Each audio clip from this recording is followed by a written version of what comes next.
Everyone has that one room in their house that feels off. For me, it was the basement. It wasn't just dark, it breathed. Every time I walked past the door, I could swear I heard something move inside. My stepfather, Greg, always said, "Don't go down there, Emily, ever." I thought it was just his weird way of being controlling, until one night, the sound from below made me realize he wasn't trying to protect me. He was hiding something. Before I start, make sure to like, subscribe, and turn on notifications because, trust me, you'll want to hear how this ends. I was 17 when my mom married Greg. He seemed nice at first, quiet, polite, overly neat, the kind of guy who folds laundry twice. But even from the beginning, something about him made my skin crawl. He never liked people touching his things. He had rules for everything, even where you could step in the house. And the biggest rule of all was the basement. It started as a joke between me and my mom. Whenever I'd ask, "What's in the basement?" she'd roll her eyes and say, "Probably just old junk." But I noticed she'd always change the subject. One night she whispered to me, "Don't ever go down there when Greg's home." Her tone wasn't playful. It was scared. That's when I started paying attention.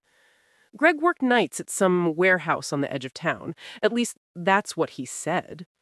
But sometimes I'd hear the basement door creak open around 2 or 3 a.m., long after he should have left for work. The first few times I told myself I was imagining it. But one night, I waited at the top of the stairs in the dark. I heard him whispering down there, whispering to someone. My heart pounded so hard I thought he'd hear me. I pressed my ear against the door and tried to make out what he was saying. It was a low, muffled voice, too quiet to understand, but I could tell one thing. There were two voices. Greg wasn't alone down there.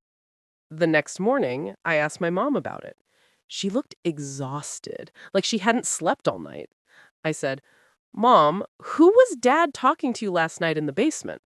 She froze. Her fork slipped from her hand and clattered on the plate. Then she smiled, a tight, fake smile. She said, "Sweetheart, you must have dreamed it." But her eyes told a different story. That's when I decided I needed to know the truth.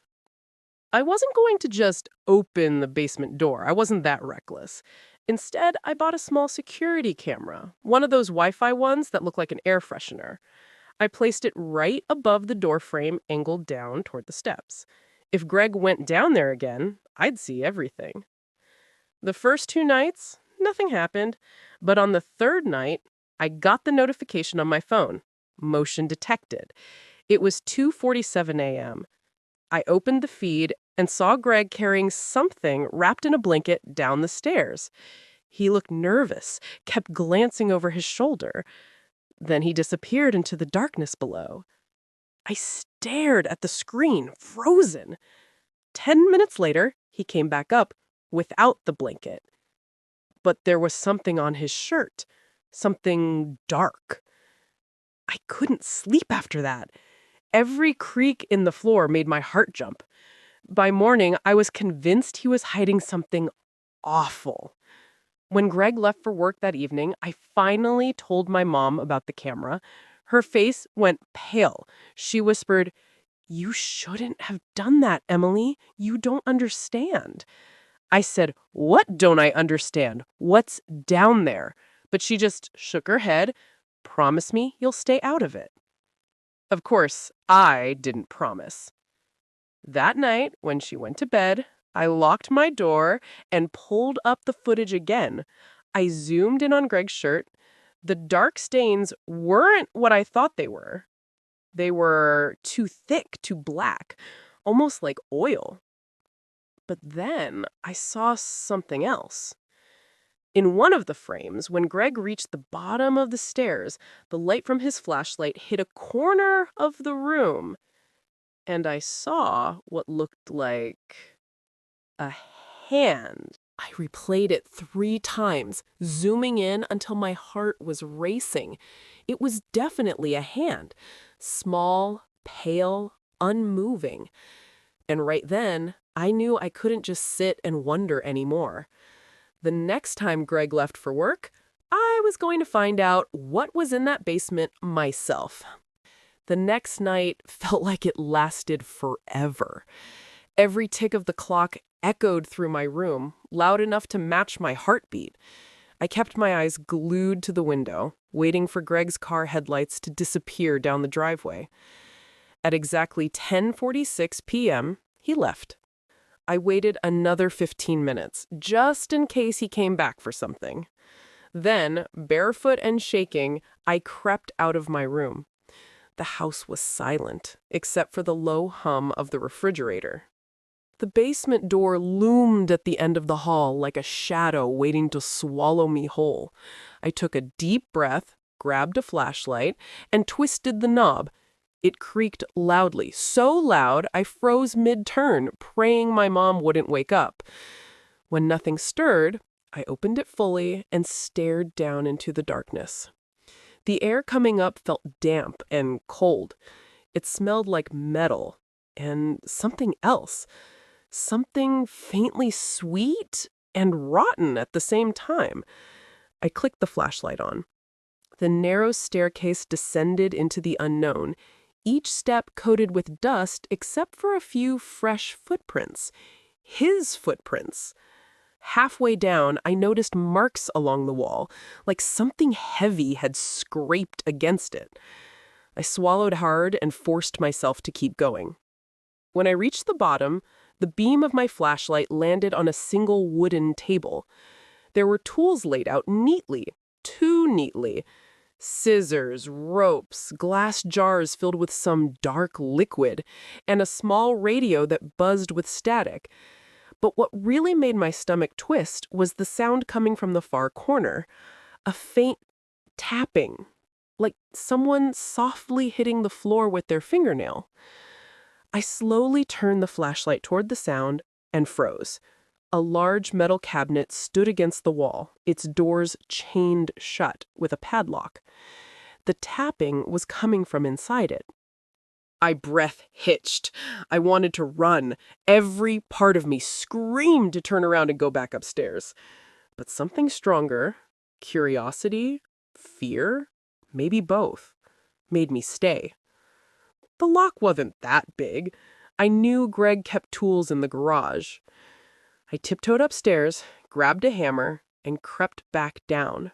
My hands were trembling so badly that I almost dropped the flashlight. When I hit the padlock with the hammer, the sound echoed through the basement like thunder. 1 hit.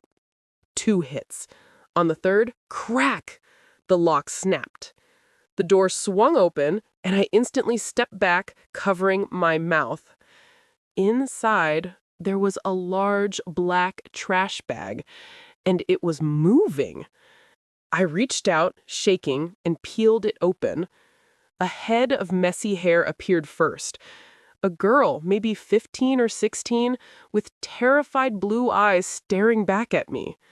Her wrists were tied, her face pale and bruised, but she was alive. She gasped when she saw me and whispered, "Please, help me."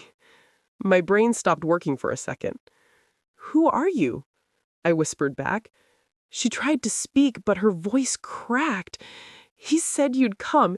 He said he'd bring another one." My heart nearly stopped. Another one? I cut the ropes off her wrists with a pair of scissors from the table. She stumbled out, clutching her arm, shaking like a leaf. She said, "We have to go. He'll come back." I nodded and grabbed her hand, pulling her toward the stairs. But halfway up, we both froze. The sound of a car pulling into the driveway echoed through the night. Greg was home early. I turned off the flashlight immediately, whispering, "Hide!" We darted into the shadow behind the old furnace, crouching low. My heart hammered in my chest so loudly I thought it would give us away. The basement door opened. Greg's footsteps creaked down the stairs slowly, methodically. He was humming, that same calm, tuneless hum he always did while washing dishes. "Emily," he said softly, his voice echoing through the basement, "I know you're down here." The girl squeezed my hand so tightly it hurt. Greg's shoes peered on the floor just a few feet away from us. His flashlight beam cut across the room, gliding over the table, the tools, the open cabinet. Then he stopped humming. He saw the broken padlock. A long silence followed, broken only by his slow breathing. Finally, he whispered, "You made a mistake, Emily." I tried to stay still, but my hand slipped against the metal of the furnace, making a faint clang. The flashlight swung instantly in our direction. I didn't think. I grabbed the girl's arm and bolted for the stairs. Greg shouted behind us, the heavy sound of his boots slamming the floor. We reached the top, and I shoved the door open, slamming it shut just as he grabbed the handle from the other side. He pounded against it once, twice. Then everything went silent. I grabbed my phone, shaking so hard I could barely dial. The girl whispered, "Don't call anyone yet. He said he has more." My blood ran cold. "More what?" I whispered. She looked at me, her eyes filled with terror. "He has more girls." And right then, the basement door behind us creaked. Not from Greg's side, but from inside. Something else was moving down there. The silence after that creak was unbearable. For a full minute, neither of us moved. I was frozen, clutching the girl's wrist, both of us staring at the basement door like it might burst open any second. Then I heard the sound again. Soft footsteps, but not heavy like Greg's. Slower. Someone, or something, was coming up those stairs. I yanked the girl toward the front door, whispering, "We're getting out of here." But before we could reach it, my mom's voice called from the top of the stairs. "Emily!" I froze mid-step. She stood in her robe, looking half asleep but confused. "What are you doing up so late? Why is the front door open?" I opened my mouth to explain, but the words got stuck. How do you tell your mother that her husband is keeping someone locked in the basement? The girl behind me whimpered softly, and that sound changed everything. My mom's expression shifted in an instant.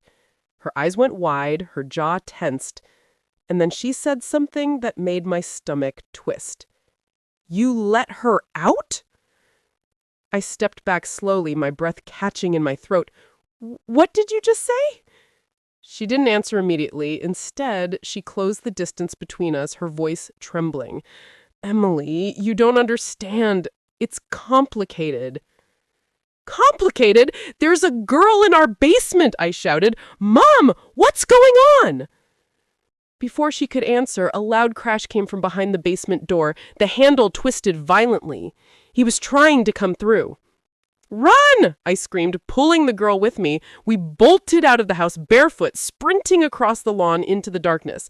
The night air was freezing, cutting through my thin t-shirt, but adrenaline kept me moving. Behind us, I heard Greg shouting my name. "Emily, come back! You don't know what you're doing!" We didn't stop running until we reached the edge of the woods near our property. I dropped my knees, gasping for breath. The girl collapsed beside me, still clutching my arm.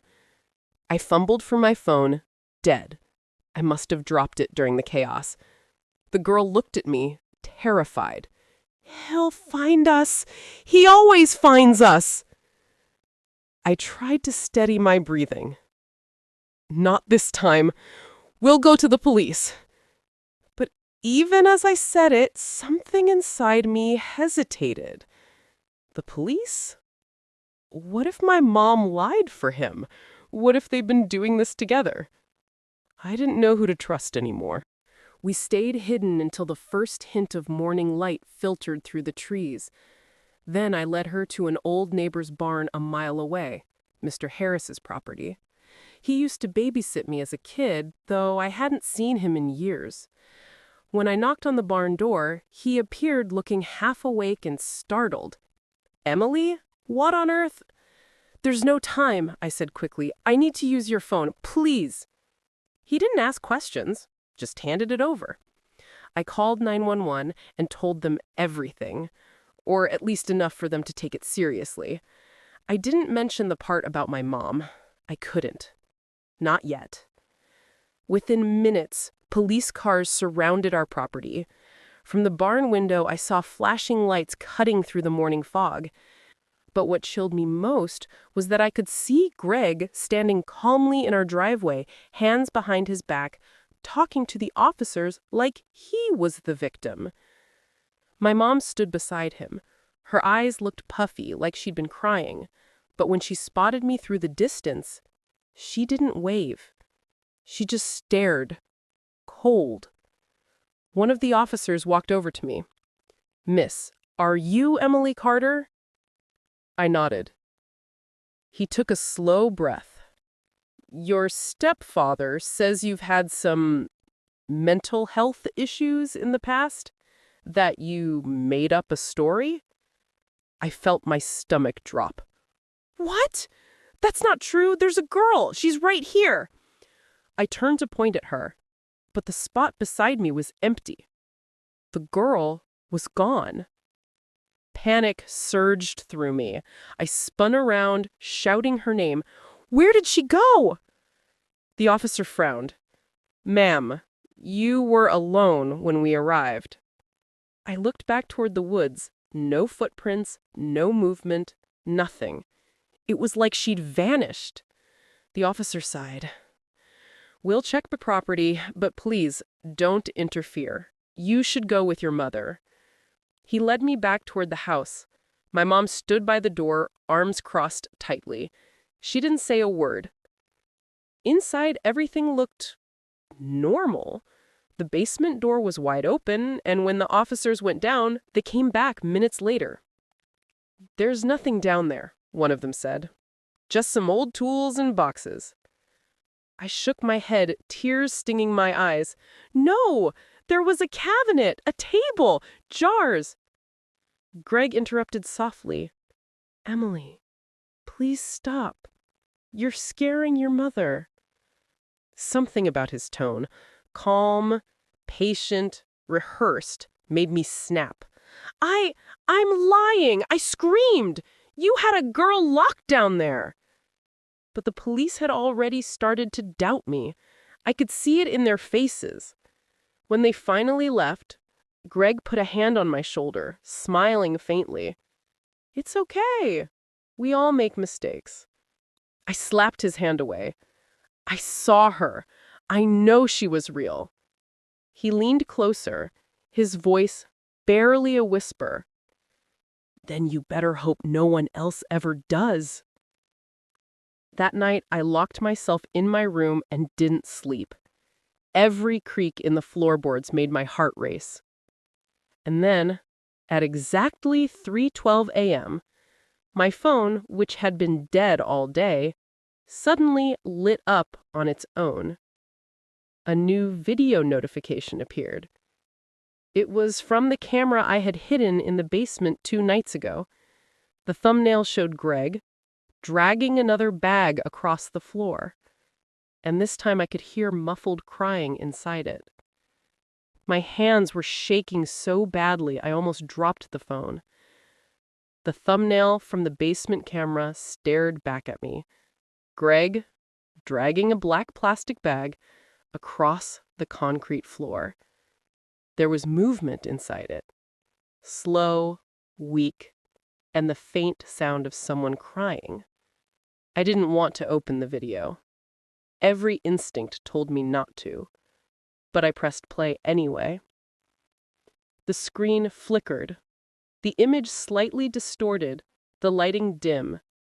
Greg moved methodically, like he had done this before. He placed the bag beside the same cabinet I had seen that girl hiding behind.